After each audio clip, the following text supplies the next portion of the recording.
Hello student, welcome everyone. पिछले lectures में हमने नेशनलिज्म इन यूरोप चैप्टर को खत्म किया था। आज हम लोग स्टार्ट करेंगे नेशनलिज्म इन इंडिया, भारत में राष्ट्रवाद। तो हिस्ट्री सीरीज में आज हम लोग chapter second history textbook class 10th का स्टार्ट करने जा रहे हैं। As you have seen, modern nationalism in Europe came to be associated with the formation of nation states. It also means a change in people's understanding of who they were and what defined their identity and sense of belonging.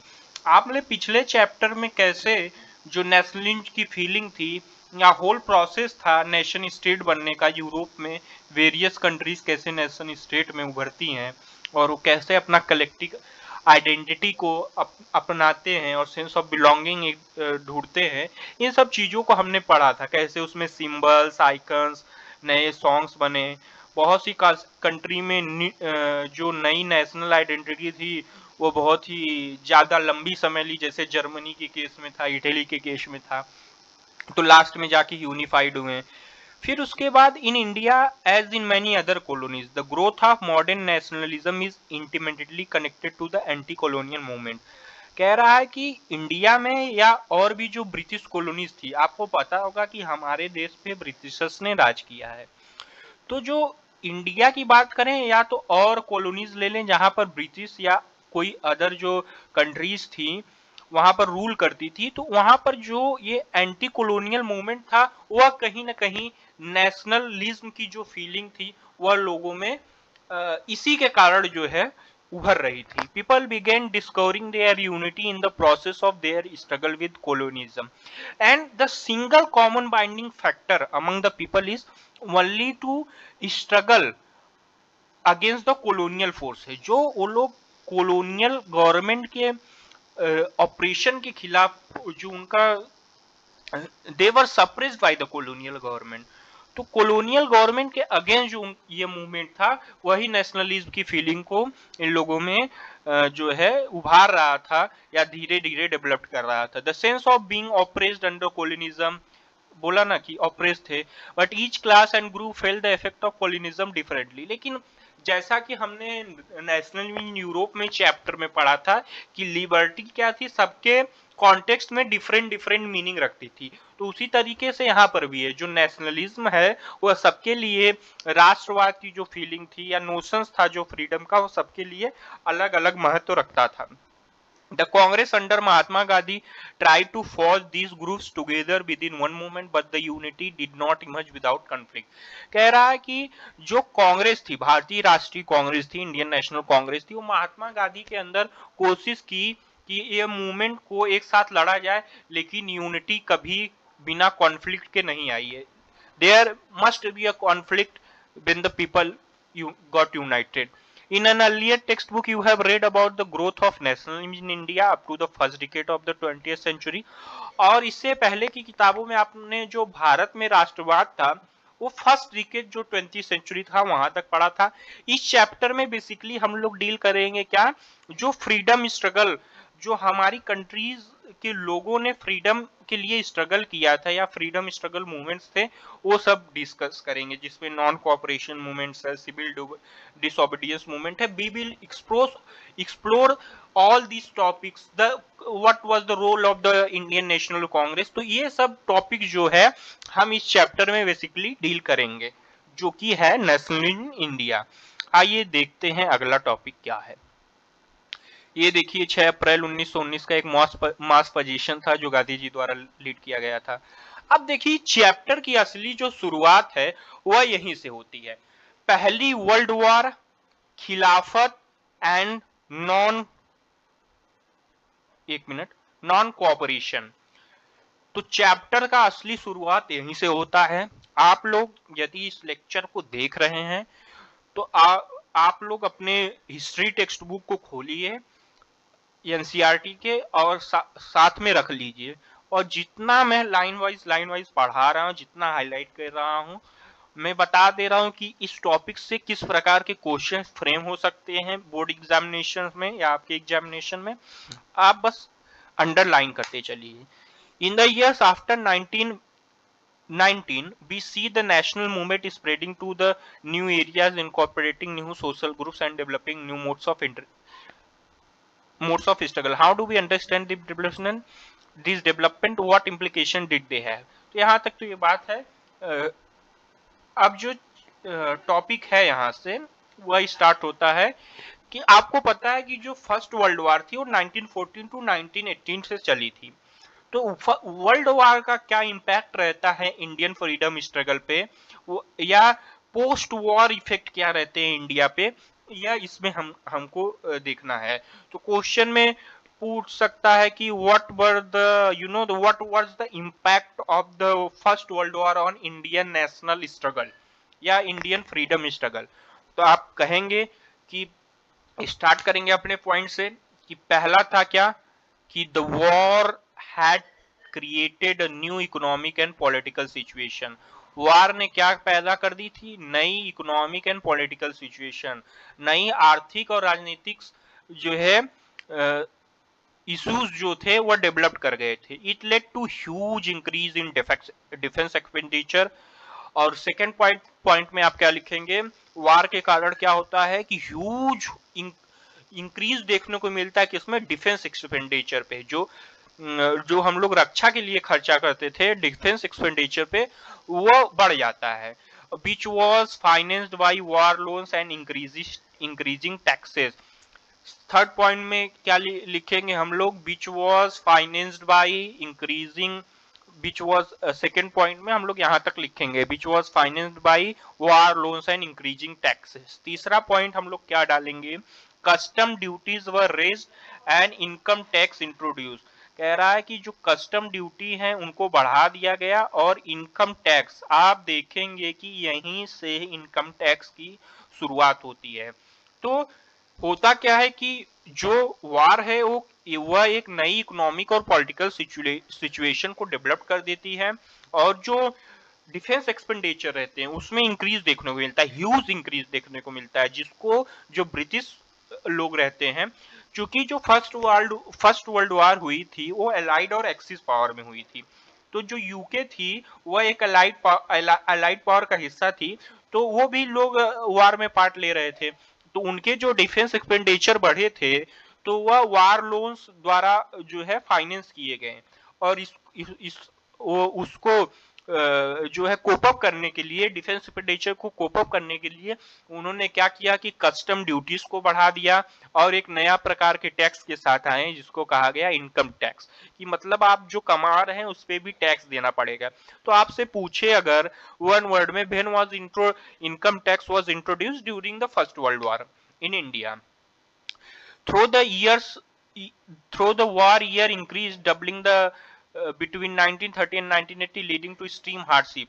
अच्छा, अब क्या हुआ? war leads to extreme hardship for the common people। And third point में आप यही लिखेंगे, war had led to extreme hardship for the common people and there was a forced recruitment of the villagers into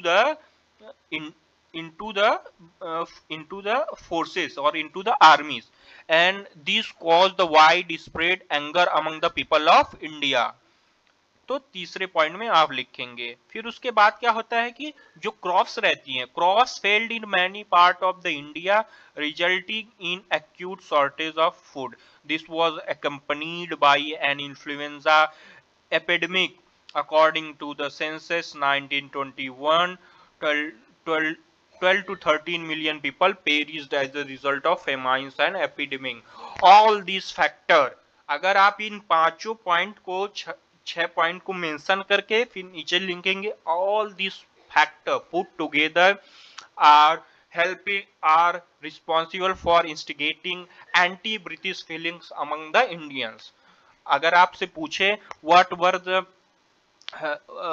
how the first world war instigate the anti-British feelings among the Indian, तो आपको इन्हीं पांचों point को लिख के ऐसे बनाना है कि पहला क्या होता है कि वॉर जो रहती है क्रिएटेड, अब साथ में बोलेंगे मेरे, war had created a new economic and political situation.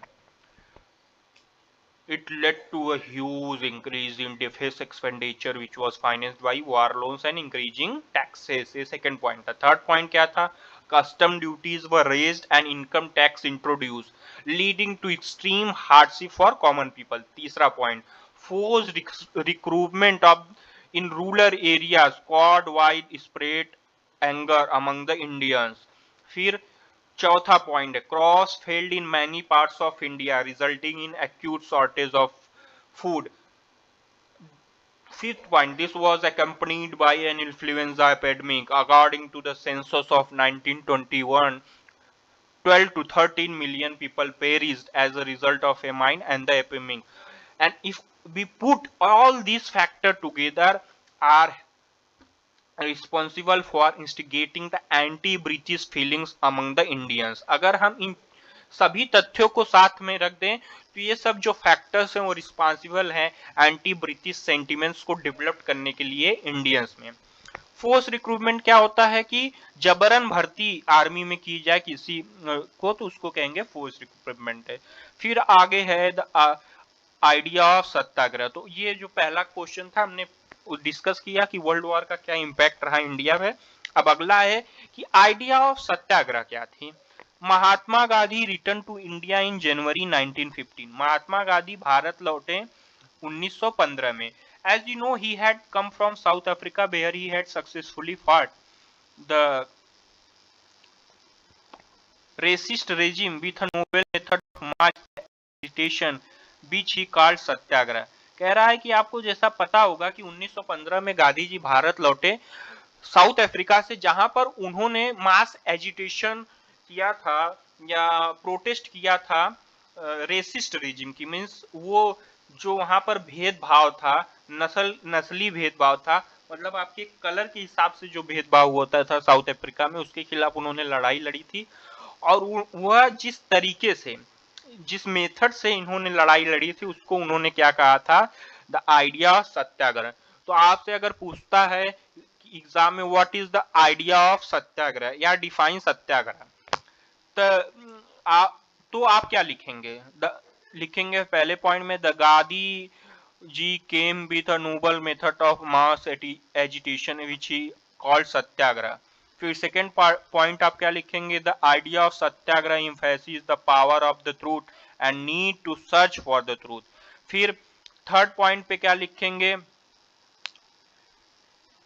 Gandhi ji put या he suggested that if the cause was true, if the struggle was against injustice, then no physical force was necessary to fight the oppressors. कह रहा है कि सत्याग्रह इस बात पर जोर देता है कि यदि आपका स्ट्रगल इनजस्टिस के खिलाफ है और आप मतलब आप इसमें पार्ट ले रहे हैं, वह जो जिस कारण से आप इसमें हिस्सा ले रहे हैं या इसको कर रहे हैं, यदि वह कारण आपका सत्य है, तो कोई भी फिजिकल फोर्स की जरूरत नहीं है आप ऑपरेशर के खिलाफ. जो आपको सप्रेस कर रहा है, आपको ऑपरेस्ड रखा है, उसके खिलाफ कोई भी फिजिकल फोर्स की जरूरत नहीं है फाइट करने के लिए. विदाउट सीकिंग वेंजेंस और being aggressive, a satyagrahi could win the battle through non violence. क्या कह रहे हैं कि विदाउट सीकिंग वेंजेंस और being aggressive, a satyagrahi could win the battle through non violence. कह रहा है कि आप बिना एग्रेसिव हुए अपने बैटल को, अपने लड़ाई को जीत सकते हैं नॉन वायलेंस के तरीके से. तो आपसे पूछे कोई कि what is the idea of satyagraha, तो क्या आप क्या बोलेंगे, Gandhi ji came with the noble method of passive resistance और mass noble method of mass agitation which he called satyagraha. Second point में आप लिखेंगे, the idea of satyagraha emphasis the power of the truth and need to search for the truth. फिर it suggested that if the cause was true, if the struggle was against injustice, then no physical force was required to fight against the oppressor. फिर fourth point में आप क्या लिखेंगे, सत्याग्रही could win the battle through non-violence without being aggressive. तो ये रहा सत्याग्रह. सत्याग्रह की क्या कॉन्सेप्ट होती थी. By this struggle, truth was bound to ultimately triumph. Mahatma Gandhi believe that this dharma of non violence could unite all Indians. और महात्मा गांधी क्या सोचते थे कि यह जो धर्म है नॉन वायलेंस का, अहिंसा का जो धर्म है, वो सभी इंडियंस को यूनाइट कर सकता है। After arriving in India, Mahatma Gandhi successfully organise satyagraha movement in various places. और भारत में आने के बाद महात्मा गांधी जो थे वह सत्याग्रह मूवमेंट को बहुत से प्लेसेस में सक्सेसफुली ऑर्गेनाइज किया था उन्होंने। तो पहला उन्होंने कहा किया था, पहला उन्होंने चंपारण बिहार में किया था। 1917 में he travelled to Champaran in Bihar to inspire the peasants to struggle against the oppressive plantation system. होता क्या है कि जब गांधी जी भारत में लौटते हैं तो जो कुछ पीजेंट्स रहते हैं, जिसमें से कि एक राजेंद्र कुमार शुक्ला रहते हैं यहाँ के पीजेंट्स चंपारण के, वह गांधी जी को रिक्वेस्ट करते हैं कि आप आइए और सत्याग्रह जो है चंपारण बिहार में कीजिए, जो ऑपरेसिव प्लांटेशन सिस्टम है ब्रिटिशर्स द्वारा यहाँ पर। तो गांधी जी वहां पर जाते हैं और उन्होंने पहला सत्याग्रह यहीं पर किया था। फिर उसके बाद गांधी जी 1917 में एक और जगह सत्याग्रह ऑर्गेनाइज करते हैं in the support of the peasants of Kheda district of Gujarat. Affected by crop failure and plague epidemic, the peasants of Kheda could not pay the revenue and were demanding the revenue collection by be relaxed। होता क्या है कि जो खेड़ा के peasants होते हैं, जो farmers होते हैं, वह रेवेन्यू कलेक्शन में कुछ छूट चाहते थे, क्योंकि वहां पर क्या होती है, प्लेग एपिडेमिक फैली होती है और क्रॉप अच्छी नहीं होती, बैड हार्वेस्ट हुआ होता है, क्रॉप फेल्यूर हुई रहती है। तो गांधी जी को रिक्वेस्ट करते हैं कि आप आइए और सत्याग्रह ऑर्गेनाइज कीजिए, जिससे हम लोग को कुछ रिलैक्सेशन मिले टैक्स बर्डन से। और 1918 में महात्मा गांधी अहमदाबाद जाते हैं, वो सत्याग्रह मूवमेंट स्टार्ट करते हैं कॉटन मिल वर्कर्स के सपोर्ट में। तो गांधी जी भारत में 3 सत्याग्रह मूवमेंट, सक्सेसफुल सत्याग्रह मूवमेंट करते हैं। 1917 में 2 मूवमेंट करते हैं, पहला चंपारण बिहार में करते हैं इंडिगो प्लांटेशन के खिलाफ, दूसरा जो है ऑपरेसिव इंडिगो प्लांटेशन सिस्टम के खिलाफ, फिर दूसरा खेड़ा डिस्ट्रिक्ट में करते हैं गुजरात में 1917, पीजेंट्स को सपोर्ट करते हैं जो अनइवन रेवेन्यू कलेक्शन सिस्टम था। फिर 1918 में कॉटन मिल वर्कर के सपोर्ट में गांधी जी अहमदाबाद में सत्याग्रह ऑर्गेनाइज करते हैं। तो आज के लिए इतना ही रहने देते हैं। अब नेक्स्ट लेक्चर में हम लोग द रॉलेट एक्ट और आगे हम लोग क्या क्या मतलब और भी टॉपिक को डिस्कस करेंगे। अगर आपको वीडियो अच्छी लगती है, लेक्चर्स अच्छे लगते हैं, तो लाइक करें, सब्सक्राइब करें और ज़्यादा से ज़्यादा शेयर करें, ताकि आपके फ्रेंड्स भी वीडियो का बेनिफिट उठा पाएं। कोई भी कमेंट हो तो सजेशन में पिन करें। आई होप आपको लेक्चर अच्छा लगा होगा। Thank you everyone.